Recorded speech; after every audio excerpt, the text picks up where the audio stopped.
Hello! So I wanted to make another video of another lesson that I did with my how many unit or lesson.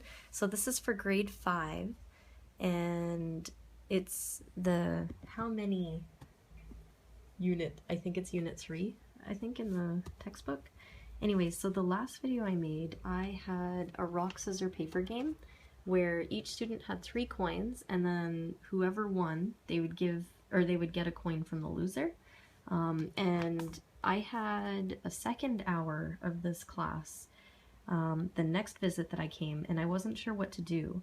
So I discovered another ALT in Kyoto made this worksheet, and it's a how many, and then it's got a whole bunch of different like objects and animals to find. And she basically drew this entire thing. She's like super duper talented. But she gave all of us a copy like when we first came in, and I kept it ever since, and then I decided to use it for this lesson.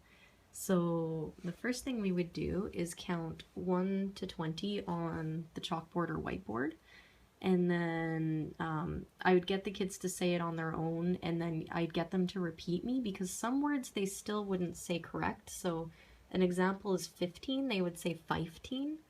And they usually mess up 18, 19, 17, 18, 19. Those ones are tricky. But anyways, so after we would kind of review the numbers, I would get the students to count themselves.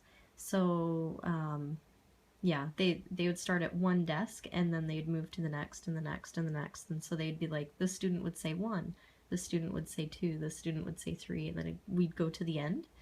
And once that was done, we would clap and congratulate everybody. And then the next thing I would do is I would tell the students that we're going to work on a how many worksheet. So then I would give this copy to each of the students, and once all the students have it, I would say, okay, repeat after me. How many? And then they'd say how many, and then I'd say dogs, and they'd say dogs, and then I would make a dog sound and be like, oh, and then they would make the dog sound, and it's really cute. And then I would say apples, and they would repeat me. So they would repeat me for each of these, review what they are, and then I would say, okay, so you can work in a pair or a group. It's okay, because this is a very difficult worksheet. As you can see, it's like pretty challenging to find how many of each there are. And I only gave the kids 7 minutes to work on this, specifically because it does take quite a lot of time to find all the answers, or talk about the answers as a class. So once the kids have worked on this for 7 minutes, usually they'll have their answers filled out. Then there's a few ways to do this, to check the answers, and the best way I found was using, it's like a microscope thing, or like a scope that shows this on the TV so that everyone can see. And then what you can do is, so first of all, you wouldn't show this, it would be covered like this, and then you get students to say how many dogs. So I'd be like, repeat me, or repeat after me, how many dogs, and they'd say how many dogs, and then I'd just go and they'd be like, okay, let's count. So 1, 2, 3, 4, 5, 6, 7, 8, 9.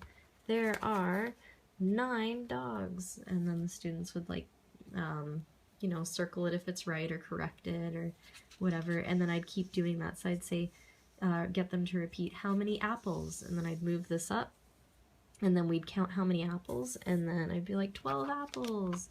I'd be like, how many cats? And then I'd move it up, and it would be 9 cats. So I'd go through all of them. There's 14 birds.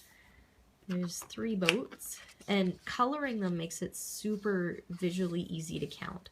So that's the reason why I did this. Just made a bunch of copies and then just like colored it in.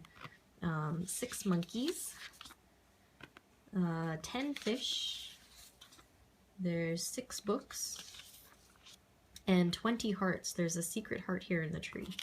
But anyways, so once that was done, if any students had a perfect score, so they had like all of them correct, I'd go to their paper and I would sign it with my fun pen.